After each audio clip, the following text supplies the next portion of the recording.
La paix soit avec vous.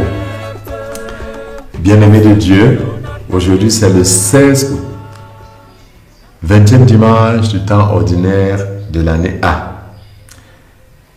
Dimanche passé, Dieu nous appelait à voir son doigt à l'œuvre dans nos vies.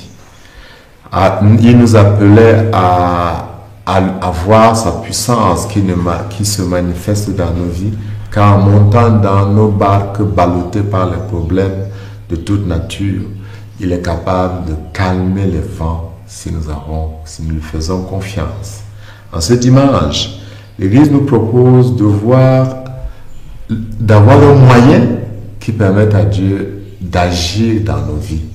La prière constante, la prière persévérante.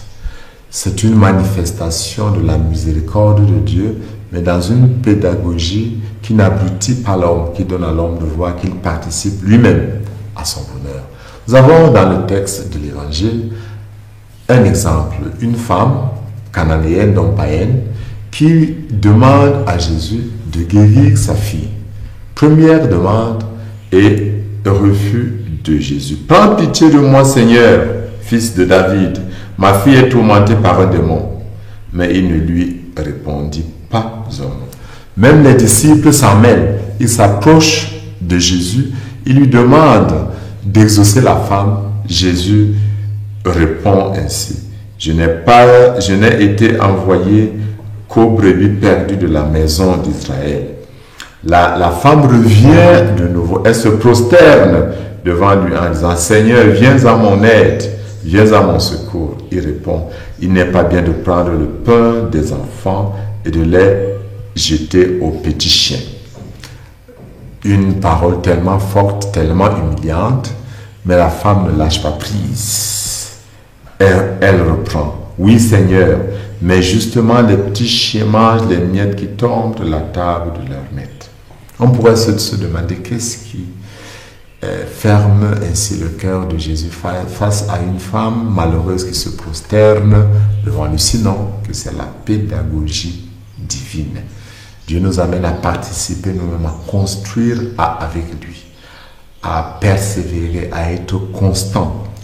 À la fin donc, qu'est-ce que Jésus dit? Femme, grande est ta foi, que tout se passe pour toi comme tu le veux. Et à l'heure même, sa fille fut guérie. À l'heure même, sa fille fut guérie. Et Jésus manifeste son admiration. La foi, nous l'avons dit et nous le redisons, est une adhésion au mystère, au projet, au plan de Dieu qui parfois peut nous surprendre. Mais cette adhésion n'est pas ferme. Et Dieu nous amène à grandir dans notre foi et à purifier notre foi. Et l'un des moyens de purification de nos motifs, de purification de nos intentions, de purification de nos désirs, c'est la prière constante. Parce que dans ma prière constante, je ne change pas Dieu. C'est moi qui me change. Et c'est moi qui deviens disponible à l'accueil de ce que Dieu veut me proposer. Car le projet de Dieu, le désir de Dieu, c'est que nous soyons heureux. Il ne désire qu'une chose, nous combler de tous les dons. Dans l'évangile de Luc, Jésus raconte une parabole similaire, l'histoire de la veuve persévérante et du juge inique. Mais Luc introduit ainsi, Jésus leur adressa une parabole pour montrer qu'il faut prier et ne point relâcher, ne point abandonner. La persévérance, enseigne Jésus, porte du fruit. Le pape Benoît XVI, en 2010, canonisant certains saints, avait prêché sur cet évangile de Luc et disait ceci. Si le juge inique se laisse à la fin convaincre par la prière de la veuve, Dieu qui est bon exaucera d'autant plus celui qui le prie. Dieu en effet est générosité en personne. Il est miséricordieux. Il est donc toujours disposé à écouter la prière, dont nous ne devons jamais désespérer, mais persévérer toujours dans la prière. nous devons persévérer toujours dans la prière. Ne l'oublions pas, Saint Paul le dit très bien. Le désir de Dieu, c'est de nous combler. Mais il ne peut nous combler qu'en nous transformant. En nous transformant pour qu'on sache reconnaître le bien suprême, le trésor, la perle précieuse, qui est d'abord sa présence. Donc, ce que Dieu désire, c'est d'abord de faire de nous sa demeure. La première lecture le dit très bien dans Isaïe 56. Je les conduirai à ma montagne sainte. Je les comblerai de joie dans ma maison de prière. Leurs holocaustes et leurs sacrifices seront agréés sur mon autel, car ma maison s'appellera maison de prière pour tout le peuple. Dieu veut que nous devenions sa demeure, que notre cœur devienne un cœur de prière, que notre maison devienne une maison de prière et non un repère de brigands.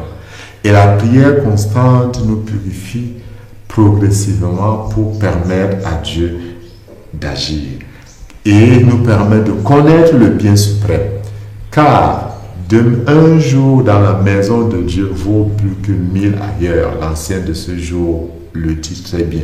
C'est quand je reconnais en Dieu le bien suprême que Dieu peut alors maintenant agir en moi comme il veut. Prions avec le psalmiste dans le psaume qui nous est proposé aujourd'hui.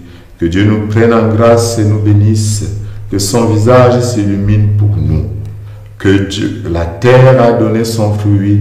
Dieu notre Dieu nous bénit, que Dieu nous bénisse et que la terre tout entière l'adore. Je porte cette prière pour que Dieu puisse nous faire sortir de tout enfermement et que Dieu puisse nous donner d'aller toujours de l'avant dans la foi, que nous soyons des hommes de prière, une prière persévérante, une prière constante, une prière qui permettra à Dieu de ne jamais, qui permettra à Dieu de nous combler au-delà de ce que nous méritons. Que Jésus puisse dire de nos fils, femmes, ta prière est exaucée parce que nous avons persévéré. Et qu'en ce Saint jour, dans sa bonté, nous bénisse, notre Père, notre Fils et